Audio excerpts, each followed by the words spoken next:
Hello there, so mapping is changing. A few days ago, the loved beatmap category was introduced, where any map can have a leaderboard regardless of how technically good it is. As of right now, maps can enter the loved category if they're popular enough and voted upon, but that system will most likely be automated through something like star priority in the future. That means that the loved section can and will include stuff like aspire maps, jump training maps, and even my maps. Anyway, you can read the news post for all the specifics, and I'm not here to relay public information. Instead, I want to go through my initial thought process upon seeing the news, as well as how this new category could affect map creation and the mapping community. Generally, players and mappers seem to be supporting the addition of Loved, and I can see why. The current ranking system used to be the only way to get a map exposure, and it isn't exactly friendly, and it discourages a lot of creativity. The Loved section, however, accepts maps from any mapper and maps of any design. The only requirement is that people like the map, and the more people that like the map, the easier it'll be for it to enter Loved status, both with voting and star priority. While that stuff is cool and all, not everything is perfect. As I already said, maps chosen for the loved section are promoted through popularity, which means even new mappers will have a chance to get their maps exposure despite having little knowledge about how to actually make decent maps. I know, obviously low quality maps are to be expected from a system like this, but that's not actually my concern. My concern has more to do with the long term of this. Getting a ranked map means you're meeting a standard of quality, and from there mappers improve to try to get more ranked maps, but in a situation where low quality maps get exposure, there's little reason for new mappers to actually improve their mapping. The players will play the maps, and that recognition is good enough for a lot of mappers. At the same time though, this also means the loved section would have more diversity. The possibilities for creativity are endless, and people are focusing on that a lot, but creativity aside, there's now publicity for both great and terrible maps, and that means the good mappers are going to be even more noticeable than before.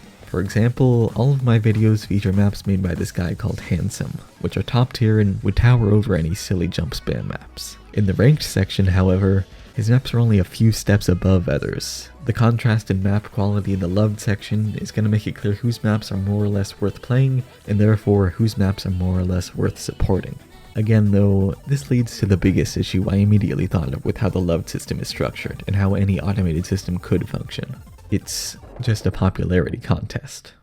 Okay, yeah, that is literally the point. But as time goes on, it's really likely that the loved section could get crowded with all the same names. As it is now, people complain about the few names appearing in the qualified section, and that's only going to be a lot worse in the loved section. The most popular mappers will get support consistently, which is fine, but unknown mappers will have trouble spreading their maps to anyone for support. This means that even if unknown mappers manage to create maps better than popular mappers, a map's creator will get more support than how much people actually enjoy a map. While thinking about this problem a bit more though, I realized it might not actually be a bad thing if reaching a minimum star priority plays a role in a beatmap's promotion to the loved section. Think about it this way. Unknown mappers may not have support from the masses, but if they're dedicated and earn enough star priority through modding and shooting kudos stars at their own map, they'd be exposing their map to the players of the loved section, which is their initial goal, but they'd also be active in the mapping community and improving their own mapping ability. Working towards a minimum star priority alone means unknown mappers will be expanding their mapping knowledge constantly, even if it's not directly tied to the map they want to promote. Just a motive to participate in the mapping community is something a lot of people really need when learning to map, and I think the loved section could encourage that in a great way through star priority. Even building on that, experienced mappers tend to have more stars to donate than inexperienced mappers, meaning all the people who know what's best could most effectively promote what's best. Despite their benefits though, these star priority ideas kind of contradict the full community-based promotion that the loved section is built around, making it possibly not the best direction to go in. Like, if a map could be promoted to the loved section with 60 star priority and this one guy gives it 60 star priority, not everyone really loves the map, just that one guy a lot. So overall, I think the new loved section has some cons, but its pros could easily outweigh them.